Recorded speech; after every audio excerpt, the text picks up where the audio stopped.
8월 19일 금요일 새벽 기도에 하나님 앞에 드립니다.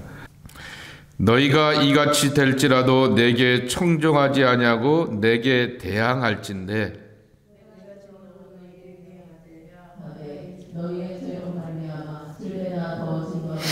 너희가 아들의 살을 먹을 것이요 딸의 살을 먹을 것이며 내가 너희의 산당들을 헐며 너희의 분향단들을 부수고 너희의 시체들을 부서진 무산물을 위에 던지고 내 마음이 너희를 싫어할 것이며 내가 너희의 성읍을 황폐하게 하고 너희의 성소들을 황량하게 할 것이며 너희의 향기로운 냄새를 내가 흠양하지 아니하고 그 땅을 황무하게 하리니 거기 거주하는 너희의 원수들이 그것으로 말미암아 놀랄 것이며 내가 너희를 여러 민족 중에 흩을 것이요 내가 칼을 빼어 너희를 따르게 하리니 너희의 땅이 황무하여 너희의 성읍이 황폐하리라.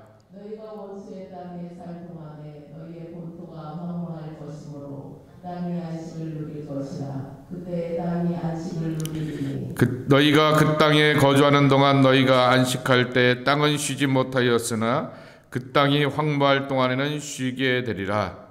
너희 왕자에게는 그 원수들의 땅에서 내가 그들의 마음을 악하게 하리니 그들은 바람에 불린 잎사귀 소리에도 놀라 도망하기를 칼을 피하려 도망하듯 할 것이요 쫓는 자가 없어도 엎드러질 것이다. 그들은 쫓는 자가 없어도 칼 앞에 있음같이 서로 짓밟혀 넘어지리니 너희가 원수들을 맞설 힘이 없을 것이요 너희가 여러 민족 중에서 망하리니 너희의 원수들의 땅이 너희를 삼킬 것이다. 함께 읽겠습니다. 너희 남은 자가 너희의 원수들의 땅에서 자기의 죄로 말미암아 쇠잔하며 그 조상의 죄로 말미암아 그 조상같이 쇠잔하리라. 아멘.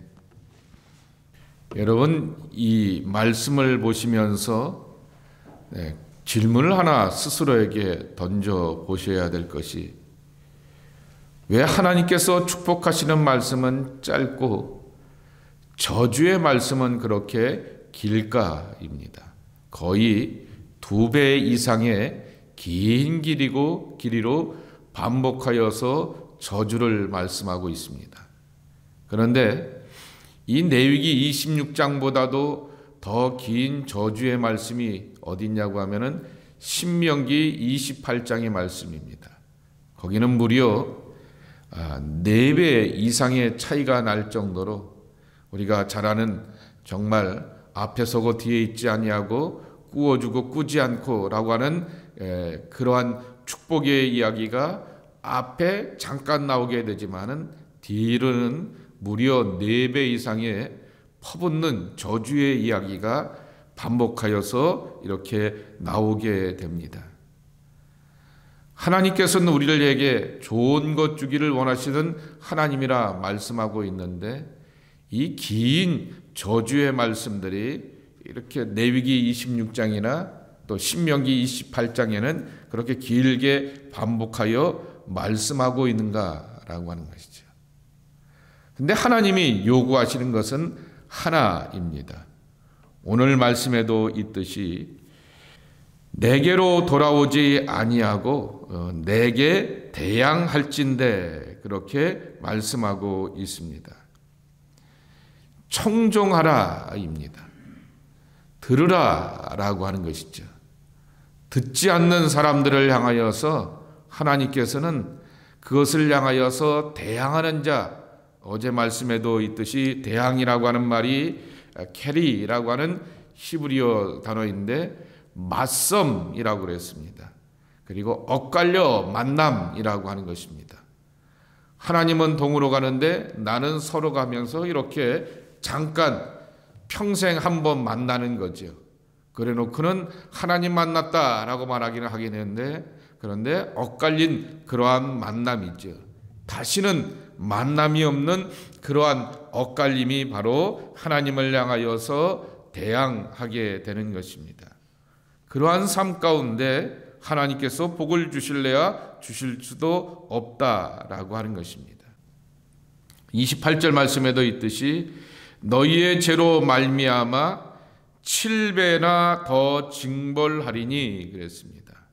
징벌이라고 하는 단어도 어제 말씀을 드리게 되었듯이 야사르라고 하는 말, 훈육적 개념으로서의 징계, 징벌이라 말씀을 드렸습니다.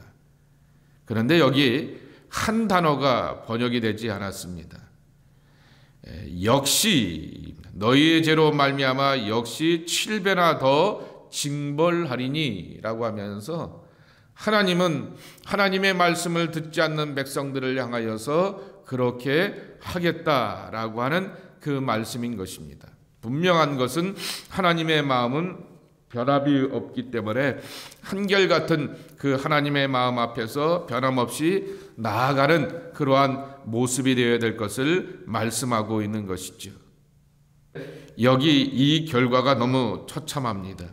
29절 말씀에 보게 되면은 너희가 아들의 살을 먹을 것이요 딸의 살을 먹을 것이며 라고 하는 것입니다. 인륜을 버리게 되었던 처참한 기근과 흉년이라고 하는 것이죠. 어제 기사를 이렇게 보게 되니까 만일 미국에 있는 핵과 러시아에 있는 핵이 맞부닥치게 되어서 핵전쟁이 일어나게 되면은 70억 인구 가운데서 53억의 인구가 죽음을 경험하게 될 것이고 이 핵겨울뿐만 아니라 식량의 겨울을 맞이하게 되어서 도저히 대부분의 사람들이 살 방법이 없을 것이다 라고 하는 그러한 이야기가 미국의 대통령이었던 트럼프를 보거나 푸틴이라고 하는 인물을 보게 되면은 과거 같은 경우에는 설마 하게 되었는데 그런 사람들을 보게 되면은 정말 인간이 갖고 있는 기본과 상식 밖의 일들이 행해지는 것을 보게 되었을 그런 사람들이 지도자가 되게 되면은 가능한 그러한 세계가 되는 것을 우리가 보게 됩니다. 정말 두렵고 떨리고 그리고 몸서리 쳐지게 되는 그와 같은 일들이 있게 되는 것이죠. 과거보다도 인종차별이 미국에서 인종차별이 그렇게 심하게 되었던 이유는 과거에는 그냥 속으로 품게 되었는데 대통령이라고 하는 사람이 막 노골적으로 사람을 무시하고 깔보고 업수히 여기게 되고 함부로 행동하는 것을 보게 되니까 그렇게 본물 터지시듯이 열어지게 되면서 속에 갖고 있게 되었던 소수 인종에 대한 그러한 차별들이 그냥 말과 행동으로 드러나게 되는 그러한 시대적인 흐름과 분위기를 타고 있다라는 얘기를 하게 되는 것을 보게 됩니다. 결국 하나님을 믿는 것처럼 성경책은 들고 있을지언정 하나님에 대한 두려움이 없기 때문에 그렇게 하는 것이죠.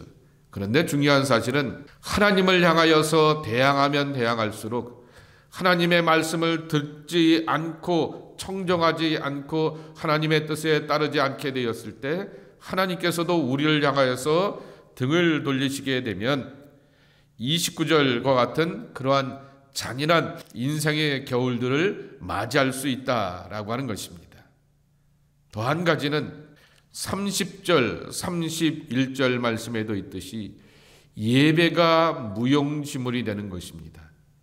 제사와 제물이 무용지물이 되는 그러한 상황들을 맞이하게 된다라고 하는 것입니다.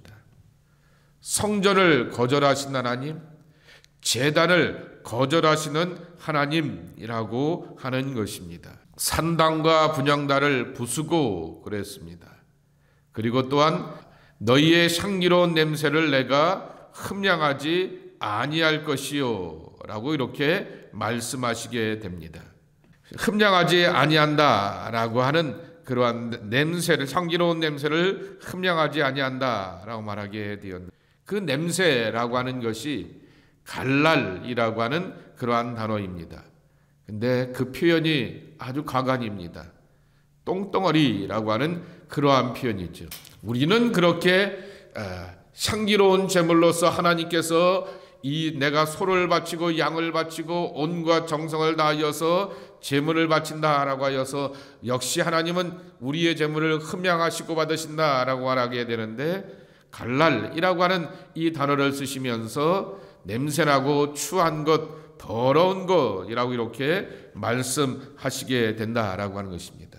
인생 가장 큰 저주가 뭐겠습니까? 내가 예배하고 내가 기도하고 내가 말씀을 전하는데 그 기도와 예배와 말씀 전함이 무용지물이 되게 되고 하나님께서는 아유 냄새나 더러워 라고 하면서 나를 향하여서 등을 돌려버리는 것입니다. 이러한 저주가 임하게 되는데 이유는 하나입니다. 듣지 아니하고 청정하지 않고 대항하여서 거슬려서 맞서는 그러한 심령 가운데 이와 같은 하나님의 저주가 임한다라고 하는 것입니다.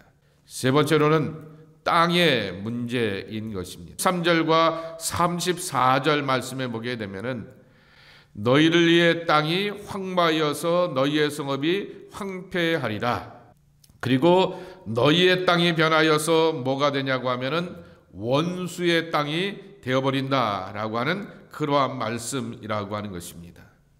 여러분, 아브라함 때서부터 땅은 축복의 상징이었습니다. 하나님께서 지시하시고 하나님께서 인도하실 땅, 그리고 젖과 꿀이 흐르는 기름진 땅이라고 하는 것입니다. 그런데 계속해서 말씀을 드리지만은 그 땅은 이 캐나다 땅이나 한국의 땅에 비하게 되면은 아주 보잘것없고 형편없는 땅입니다. 그리고 또한 아브라함의 원래 고향이었던 메소포타미아나 유브라데스 강에 있는 그 지역의 본토의 땅에 비하게 되면은 더 형편없는 땅입니다. 그런데 젖과 꿀이 흐르는 기름진 땅이 되는 이유는 하나밖에 없습니다. 그 땅의 주인 되시는 하나님께서 돌봐주시고 이른비와 늦은비를 내려주시게 되었을 때 약속의 땅이 되시는 것입니다. 그런데 그 땅 가운데서 황폐함을 경험하게 될 것이고 그 땅 가운데서 원수들이 들어오게 되어서 더 이상 너희의 땅이 아니라 원수들의 땅으로서 살게 된다라고 하는 것입니다. 또 한 가지입니다. 35절과 36절 말씀에도 있듯이 안식이라고 하는 말입니다.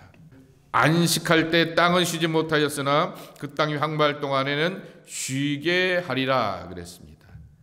땅에 안식을 주겠다입니다. 정확한 표현으로 한다면은 신년을 맞이하게 하겠다라고 하는 것입니다. 50년째가 되게 되었을 때 땅을 쉬게 하리라라고 하는 신년의 정신은 바로 인간이 땅을 이렇게 농사지게 되었을 때 그 땅을 향하여서 쉬게 하게 되는 자신의 욕망으로 살게 되는 것이 아니라 하나님께서 주시게 되는 은총과 복으로 살아가라라고 하는 것이 안식일의 정신이고 신년의 정신이라고 하는 것입니다. 그런데 그 욕망을 하나님께서 끊어버리시면서 더 이상 야망도 없고 꿈도 없고 정말 희망도 없는 삶을 살게 하면서 땅이 저절로 쉬게 되고 그 땅에서는 아무것도 못하게 하겠다라고 하는 것입니다. 로마서 8장 19절서부터 25절 말씀해 보게 되면은 사도 바울이 인간의 타락을 따라서 피조물들이 안식을 구한다라고 하는 그러한 간구가 있는 것을 말씀하게 됩니다. 우리는 열매 있는 삶을 살기를 소망하게 되는데 그 열매는 하나님의 말씀을 들음부터 오게 되는 것이고 하나님의 말씀을 향하여서 대항하고 거절하게 되었을 때는 결코 열매가 없는 삶이 된다라고 하는 것입니다. 마지막 중요한 것이 하나 있게 되는데 38절과 39절 말씀에도 있듯이 여러 민족 중에서 망하게 될 것이고 원수들이 너희들을 도리어 삼킬 것이다. 다른 말로 표현하게 되면은 포로 될 것이다 라고 하는 것입니다. 여러분, 구약 성경이 총정리가 되었던 것이 포로기 때라고 하는 것이죠. 포로기 때 그들이 정신을 차려보게 됩니다.